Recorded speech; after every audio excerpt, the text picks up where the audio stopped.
बाबा तेरी मुरली में सुख शांति का सार है, ज्ञान का अमृत है, जीवन का आधार है।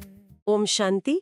प्यारे रूहानी भाई बहनों, आज 6 मई 2026 की मधुर मुरली के मंथन में आपका बहुत बहुत स्वागत है। ओम शांति।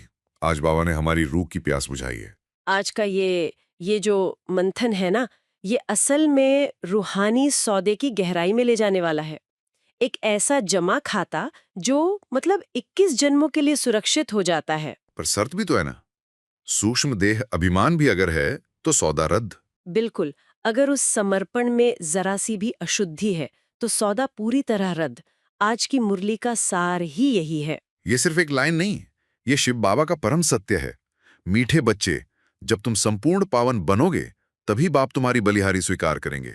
अपनी दिल से पूछो, हम कितना पावन बने हैं। संपूर्ण पावन, ये शब्द बहुत ही सूक्ष्म है। मतलब हम ब्राह्मण जीवन में सोचते हैं कि हमने तो जीवन शिव बाबा को दे दिया, बलिहार हो गए। समर्पण तो कर दिया पर चेकिंग नहीं की। हाँ, और बाबा ने यहाँ चेकिंग की एक बहुत कड़ी लाइन खींच दी है। अशुद्ध और अपवित्र समर्पण, चाहे वो बाहर से कितना भी बड़ा क्यों ना लगे, शिव बाबा के पास पहुंचता ही नहीं है। कोई आत्मा अगर अपना पूरा समय दे रही है, अपनी मेहनत की कमाई यज्ञ में लगा रही है, तो क्या वो बलिहारी नहीं है? बाबा उसे अस्वीकार क्यों करेंगे? क्योंकि मतलब इसे ऐसे समझ सकते हैं कि बाबा भावनाओं और पवित्रता के भूखे हैं, इन स्थूल वस्तुओं या स्थूल सेवाओं के नहीं। जैसे मान लीजिए एक बहुत ही शुद्ध भोजन बनाया गया है, लेकिन जिस सोने के बर्तन में उसे परोसा जा रहा है वो अंदर से जूठा है, मैला है, तो क्या कोई भी स्वच्छ व्यक्ति उसे ग्रहण करेगा? कभी नहीं। हमारी आत्मा ही तो वो बर्तन है। हाँ, बिल्कुल यही बात है। स्थूल सेवा करना या धन देना, ये सब तो बाहर की बातें हैं, लेकिन सेवा करते हुए अगर अंदर किसी साथी के प्रति थोड़ी सी भी ईर्ष्या चल रही है, या अपनी महिमा करवाने की कोई बहुत ही सूक्ष्म इच्छा हो। हाँ वही, अगर मान शान की इच्छा है तो मतलब बर्तन मैला हो गया, और जहां अशुद्धि है वहां बेहद का बाप उस सेवा को अपनी दृष्टि से दिखते ही नहीं, वो स्वीकार ही नहीं होती। माया का यह वार बहुत सूक्ष्म होता है। आत्मा सोचती है कि उसने बहुत बड़ा त्याग किया है, और बाहर से प्रशंसा भी मिल जाती है ना। लोग कहते हैं बहुत बड़े सेवाधारी हैं, लेकिन शिव बाबा के अविनाशी सर्वर में, उनके रूहानी बही खाते में वो एंट्री 0 ही रहती है। जीरो। क्योंकि संपूर्ण पावन होने का अर्थ है रूह का पूरी तरह पारदर्शी हो जाना, जहां शिव बाबा के सिवाय और कोई संकल्प ना हो। बिल्कुल सत्य है। इसीलिए बाबा ने कहा कि अपनी दिल से पूछो, हम कितना पावन बने हैं। दिल से पूछने का मतलब क्या है? एकांत में बैठकर अपनी रूहानी चेकिंग करना। क्या मैं सिर्फ एक यज्ञ का कार्यकर्ता बन गई हूं, या सच में ट्रस्टी हूं? ट्रस्टी होने का अर्थ केवल धन या लौकिक परिवार से न्यारा होना नहीं होता। अपने पुराने संस्कारों से, अपनी इच्छाओं से और मैंपन के भाव से पूरी तरह न्यारा होना पड़ता है। यही वह संपूर्ण पावन अवस्था है जिसे बाबा स्वीकार करते हैं। बाबा ने आज प्रश्न भी कितना गहरा पूछा है। तुम बच्चे भी खुशी खुशी से बाप पर बलि चढ़ते हो, क्यों? उत्तर भी बाबा ने बिल्कुल स्पष्ट दिया है, क्योंकि तुम जानते हो, अभी हम बलिहार जाते हैं तो बाप 21 जन्मों के लिए बलिहार जाते हैं। तुम बच्चों को यह भी मालूम है कि अब इस अविनाशी रुद्र ज्ञान यज्ञ में सब मनुष्य मात्र को स्वाहा होना ही है। इसलिए तुम पहले ही खुशी खुशी से अपना तन, मन, धन सब कुछ स्वाहा कर सफल कर लेते हो। एक गहरी शंका उत्पन्न होती है, अगर हम अपना सब कुछ इसलिए स्वाहा कर रहे हैं क्योंकि हमें भविष्य के 21 जन्मों की प्रारब्ध चाहिए, तो क्या ये एक स्वार्थी सौदा नहीं हो गया? देखने में शायद लगे, लेकिन ये दुनियावी स्वार्थ नहीं है, ये तो ईश्वरीय यथार्थ है, समय की पहचान है। बाबा समझा रहे हैं कि पुरानी दुनिया का ये जो पूरा ढांचा है, ये कलयुगी पर्वत, ये तो वैसे भी गिरने वाला है। अंत समय में, विनाश के समय सब कुछ वैसे भी स्वाहा ही होना है। बिल्कुल, ये शरीर, ये संपत्ति, ये सारे रिश्ते नाते, काल किसी को छोड़ने वाला थोड़ी है, सब कुछ वैसे भी खत्म होना है। पर वो मजबूरी का स्वाहा होना है, जहां आत्मा दर्द और तड़प के साथ अपना सब कुछ छिनता हुआ देखती है। हाँ, और उस दर्द में, उस मजबूरी के स्वाहा होने में आत्मा का कोई कोई चुनाव नहीं होता, इसलिए उसका कोई पुण्य या भविष्य का वर्षा बनता ही नहीं, वो तो बस राख बन जाता है। लेकिन अभी खुशी खुशी अपनी मर्जी से जो स्वाहा करते हैं वो विनाशी चीज को अविनाशी बना लेते हैं। बिल्कुल एक समझदार व्यापारी की तरह। जैसे दुनिया में कोई निवेशक होता है ना, वो देख रहा है कि कंपनी पूरी तरह डूबने वाली है, उसके सारे शेयर क्रैश होने वाले हैं। तो वो डूबने से पहले ही अपना धन सुरक्षित जगह लगा देगा। हाँ, वो अपना सारा धन निकाल कर एक नए सुरक्षित ईश्वरीय खाते में डाल देगा। ब्राह्मण आत्माएं भी यही करती हैं। वो जानती हैं कि ये देह और ये दुनिया मिट्टी होने वाली है, इसलिए वे अपने हर श्वास, हर संकल्प और समय को इस अविनाशी रुद्र ज्ञान यज्ञ में सफल कर देती हैं। ईश्वरीय बैंक में किया गया ये निवेश, जहां बाबा गारंटी देते हैं कि 1 का लाख गुना होकर मिलेगा। और वो भी पूरे 21 जन्मों के लिए। इसलिए ये कोई दुख भरा त्याग नहीं है, ये समझदारी का सौदा है। खुशी खुशी स्वाहा होने का अर्थ ये थोड़ी है कि हमें घर बार छोड़कर जंगलों में जाना है। इसका अर्थ है बुद्धि का योग, सर्वस्व समर्पण। हाँ, बुद्धि से स्वीकार करना, धन को ज्ञान के प्रचार प्रसार में लगाना। जब बुद्धि से ये गहराई से स्वीकार हो जाता है कि मेरा कुछ नहीं है, सब बाबा का है, तब वो खुशी खुशी वाली स्थिति आती है। जब बाबा उल्टे झाड़ और गर्भ महल बनाम गर्भ झील के बारे में कहते हैं तो महसूस होता है कि वो हमें कितना प्यार करते हैं। सच में, शिव बाबा के इन महावाक्यों में तो जैसे पूरा पूरा सृष्टि चक्र का विज्ञान छिपा है। सबसे पहले इस उल्टे झाड़ के रहस्य पर गहराई से मंथन करते हैं। बाबा कहते हैं कि ये मनुष्य सृष्टि एक उल्टा झाड़ है। दुनिया में तो पेड़ का बीज नीचे मिट्टी में होता है और शाखाएं ऊपर। इसे उल्टा क्यों कहा गया? क्योंकि ये कोई विनाशी प्रकृति का पेड़ तो है नहीं, ये अविनाशी रूहानी झाड़ है। और इसका बीज वो कोई भौतिक वस्तु नहीं है, निराकार परमपिता शिव बाबा हैं, जो परम धाम में सबसे ऊपर निवास करते हैं। वहां से आत्माएं नीचे इस साकार सृष्टि पर आती हैं। बिल्कुल। सबसे पहले आदि सनातन देवी देवता धर्म रूपी तना निकलता है, और फिर द्वापर युग से अलग अलग धर्मों की शाखाएं और डालियां नीचे की ओर फैलती जाती हैं। तो जब ये झाड़ नीचे की तरफ फैल रहा है तो ये तमो प्रधान या जड़जड़ीभूत कैसे हो जाता है? इसके पीछे आध्यात्मिक ऊर्जा का एक बहुत सूक्ष्म विज्ञान है। मतलब जैसे जैसे डालियां बढ़ती हैं, नए नए धर्म और मतांतर आते हैं, आत्माओं की बुद्धि उस ऊपर बैठे असली बीज से टूट जाती है। कनेक्शन कट जाता है। हाँ, वो परमपिता को भूलकर सिर्फ अपनी अपनी सूखी डालियों में, देह अभिमान में और विनाशी प्राप्तियों में उलझ जाती हैं।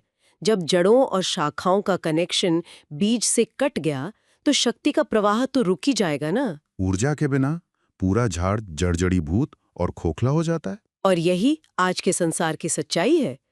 जब झाड़ इतना पुराना और खोखला हो जाता है तो उसमें कोई नया और शुद्ध फल आ ही नहीं सकता।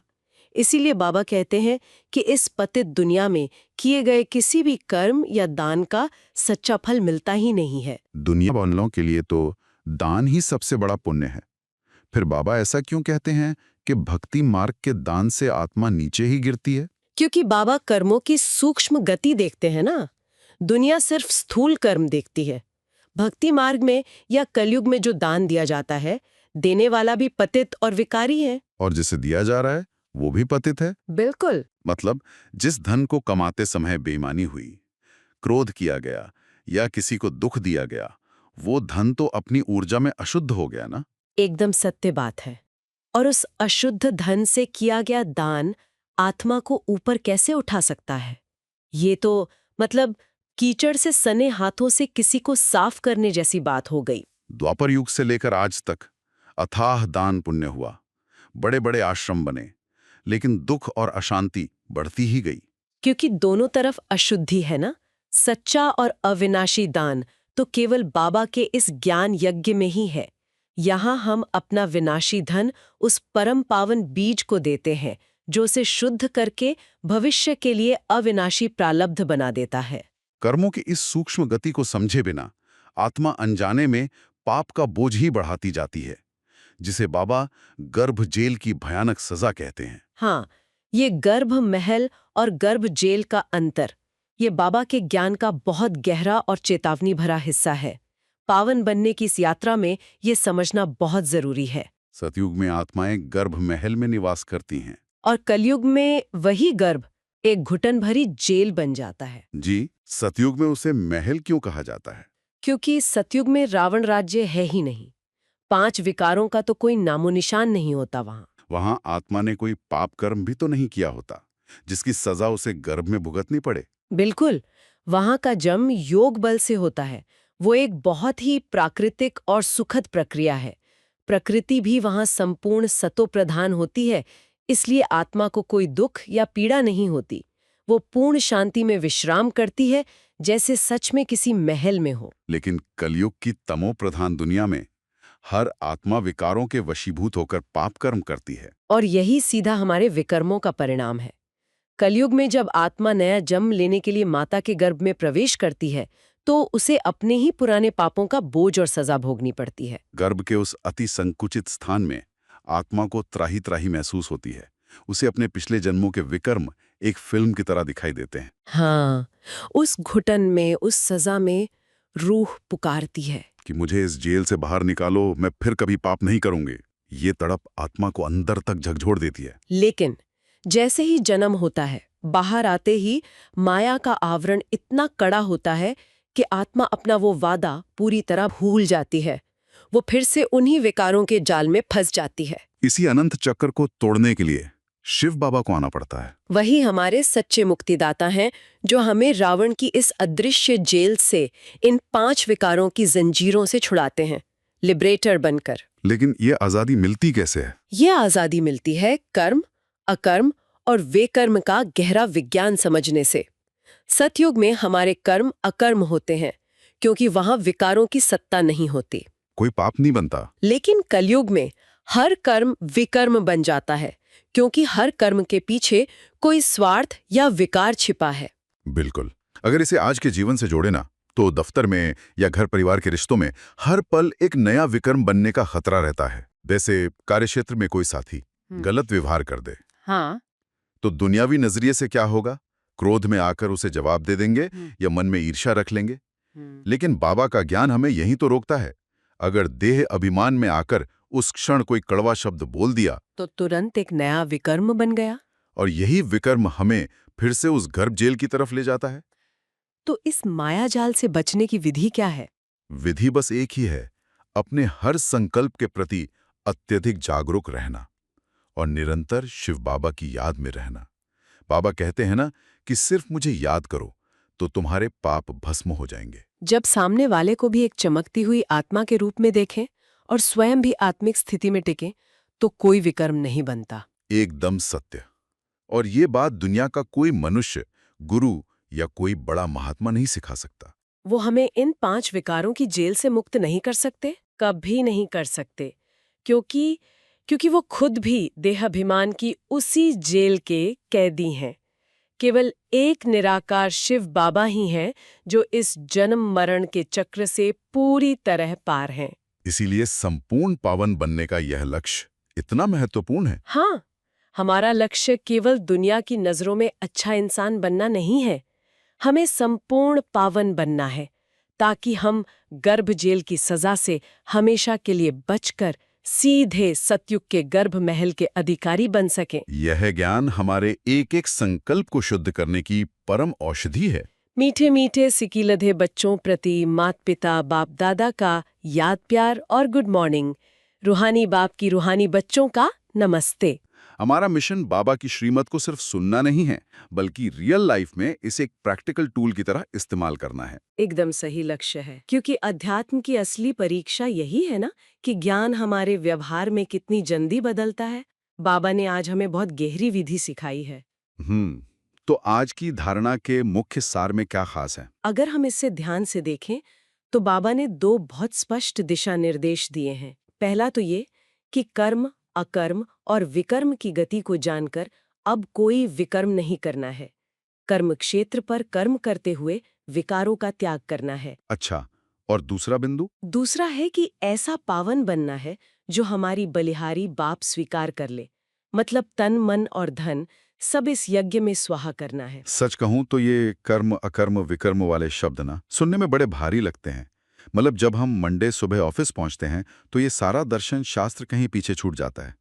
इसे थोड़ा जमीन पर लाते हैं। हाँ बिल्कुल, इसे प्रैक्टिकल लाइफ से जोड़ना बहुत जरूरी है। जैसे मान लीजिए हम ऑफिस के किसी प्रोजेक्ट पर दिन रात मेहनत कर रहे हैं और प्रेजेंटेशन वाले दिन कोई सहकर्मी चालाकी से सारा क्रेडिट ले ले। अब इंसान होने के नाते सबसे पहले तो भयंकर गुस्सा आएगा ना, अपना हक छीनने का। अहंकार हर्ट होगा। ऐसे में विकारों का त्याग कैसे संभव है? यहीं पर हमें कर्मों की गति को समझना है। देखिए, उस सहकर्मी ने जो किया वो परिस्थिति तो हमारे कंट्रोल में नहीं थी ना, हाँ, वो तो उसने कर दिया। पर उसके बाद हमारे अंदर जो प्रतिक्रिया जन्म लेती है वो पूरी तरह हमारे हाथ में है।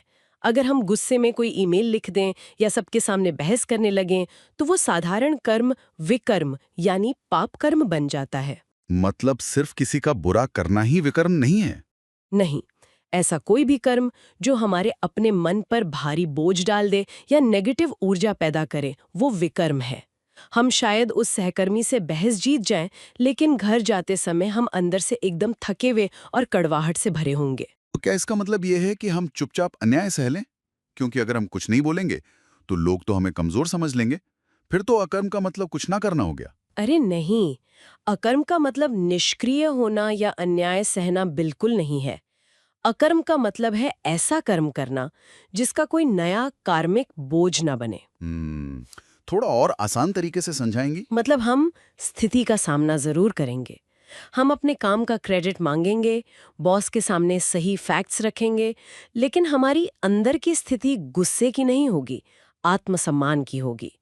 बाहर से हम पूरी तरह एक्टिव हैं, पर अंदर से निर्लेप हैं। अच्छा, इसे अगर हमें कॉम्प्लेक्स नेविगेशन ऐप या जीपीएस की तरह सोचे तो शायद समझना आसान हो।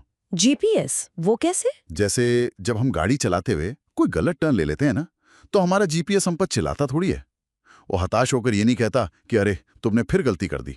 वो बस शांति से रिकैलकुलेट करता है और नया रास्ता दिखा देता है। वाह, ये बहुत ही सुंदर उदाहरण है। जब हम बाबा के श्रीमत को अपना इंटरनल जीपीएस बना लेते हैं ना, तो ऑफिस की पॉलिटिक्स हमें डिस्टर्ब नहीं करती। हम बस अपनी स्थिति को रिकैलकुलेट करते हैं। मतलब हम उस सहकर्मी के प्रति नफरत नहीं रखते। बिल्कुल। हम देखते हैं कि वो आत्मा भी किसी असुरक्षा या अहंकार के वश होकर ऐसा कर रही है, तो क्रोध की जगह रहम आ जाता है, और जब कर्म का आधार रहम हो तो वो अकर्म हो जाता है। ऑफिस के लिए तो ये फॉर्मूला एकदम परफेक्ट है, लेकिन घर का क्या? क्योंकि बाबा ने दूसरे बिंदु में कहा है कि तन मन और धन सब कुछ यज्ञ में स्वाहा करना है, तो क्या घर छोड़ दें? नहीं नहीं, स्वाहा करने का ये मतलब थोड़ी है कि हम अपनी जिम्मेदारियों से भाग जाएं। वही तो, अगर हम स्वाहा हो गए तो परिवार और बच्चों की परवाह कैसे करेंगे? स्वाहा करने का असली अर्थ है अपनी बुद्धि से मेरापन निकाल देना। इसे एक बैंक मैनेजर के उदाहरण से समझिए। एक बैंक मैनेजर हर दिन करोड़ों का लेन देन करता है। पूरी ईमानदारी से। बिल्कुल, लेकिन शाम को अगर शेयर बाजार गिर जाए तो क्या वो घर जाकर रोता है? नहीं ना, क्योंकि वो जानता है कि वो सिर्फ एक ट्रस्टी है, वो धन उसका अपना नहीं है। सुनने में तो ये बहुत राहत देता है, लेकिन चलिए इसे एक रियल फैमिली चैलेंज पर परखते हैं। मान लीजिए बच्चा किसी गलत संगत में पड़ गया है या पढ़ाई में फेल हो रहा है। ऐसे में माता पिता की नींद तोड़ेगी ही ना? हाँ, ये स्वाभाविक लगता है, लेकिन तो उस समय इस मेरापन को स्विच ऑफ करके एक ट्रस्टी की तरह व्यवहार करना, क्या ये मानवीय भावनाओं को दबाना नहीं है? भावनाओं को दबाना और भावनाओं को शुद्ध करना, इन दोनों में बहुत बड़ा अंतर है। जब हम मेरा बच्चा सोचकर परेशान होते हैं तो हम असल में मोह और डर से काम कर रहे होते हैं। और वो डर बच्चे तक भी पहुंचता है। एकदम सही, हम उस तक घबराहट के वाइब्रेशन भेजते हैं। लेकिन जब हम सोचते हैं कि ये शिव बाबा का बच्चा है और मैं सिर्फ एक निमित्त केयरटेकर हूं, तो हम डर से मुक्त हो जाते हैं। मतलब हम नियम तो बनाएंगे लेकिन अंदर से परेशान नहीं होंगे। हाँ, हम एक ट्रस्टी के रूप में उसे सही रास्ता दिखाएंगे। जरूरत पड़ी तो सख्त भी होंगे, लेकिन अंदर से टूटेंगे नहीं। मोह की जगह हम उसे शुद्ध प्रेम की शक्ति दे पाएंगे। वाह, ये तो पूरा नजरिया ही बदल देता है। मतलब पारिवारिक उलझनों के बीच भी मन को भारी ना होने देना, यही सच्ची बलिहारी है। क्या यही वो प्रोसेस है जो साधारण मनुष्य को देवता बना देती है? बिल्कुल। देवता वो नहीं जिसके पंख हैं। देवता मतलब देने वाला, जो स्वार्थ के बिना कर्म करे और अपना संतुलन ना खोए। और इसी दैवीय स्वरूप के लिए ही तो बाबा का वरदान है आज। आज का वरदान क्या है? नॉलेज की लाइट माइट द्वारा विघ्न विनाशक बनने वाले मास्टर नॉलेजफुल भाव। ये सिर्फ वरदान नहीं, ये बाबा की दी हुई जिम्मेदारी है। और इसमें एक बहुत गहरा रूपक है। भक्ति मार्ग में विघ्न विनाशक गणेश जी को कहा जाता है ना, और उनका एक नाम विद्यापति भी है, यानी ज्ञान के स्वामी। शिव बाबा हमें यही याद दिला रहे हैं कि हम मास्टर नॉलेजफुल हैं। लेकिन ज्ञान का होना एक बात है और संकट के समय उसे ढाल बनाना बिल्कुल अलग। चलिए एक सूक्ष्म चेकिंग करते हैं। मान लीजिए अचानक कोई बहुत बड़ी बीमारी आ जाए या रातों रात बैंक का कोई नोटिस आ जाए, ऐसी स्थितियां बहुत डरावनी होती हैं। तो उस वक्त ये वरदान कैसे काम करेगा? क्योंकि तब तो डॉक्टर की रिपोर्ट बहुत असली लगती है। उसी गहरे अंधेरे में नॉलेज की लाइट और माइट का इस्तेमाल होता है। ज्ञान की लाइट हमें दिखाती है कि ये संकट असल में है क्या। ये लाइट बताती है कि ये सिर्फ एक पुराना कार्मिक हिसाब किताब है जो चुकता होने आया है। यानी लाइट हमें ये दिखाती है कि ये संकट सिर्फ एक पेपर टाइगर है, एक कागज का शेर है। दूर से लगता है कि खा जाएगा, पर ज्ञान की रोशनी में दिखता है कि इसके दांत ही नहीं है। बिल्कुल सही कहा। ये पेपर टाइगर हमारे शरीर या बैंक बैलेंस को छू सकता है, लेकिन हमारी अमर आत्मा का कुछ नहीं बिगाड़ सकता। पर सिर्फ लाइट से तो काम नहीं चलेगा ना। अगर समझ आ भी जाए कि ये मेरे ही कर्म हैं, तो भी इंसान सोचकर उदास हो सकता है कि हाय मेरे कर्म कितने खराब थे। हाँ, इसीलिए हमें माइट यानी शक्ति चाहिए, और वो शक्ति केवल एक ही जगह से आती है, बाप के साथ सदा कंबाइंड रहने से। कंबाइंड रहना। जब हम उस तूफान के बीच ये अनुभव करते हैं कि मैं अकेला नहीं हूँ, सर्वशक्तिमान शिव बाबा मेरे साथ हैं, तब वो पेपर टाइगर पूरी तरह पिघल जाता है। यही कंबाइंड स्थिति हमें विघ्न विनाशक बनाती है। यही तो सारा रहस्य है।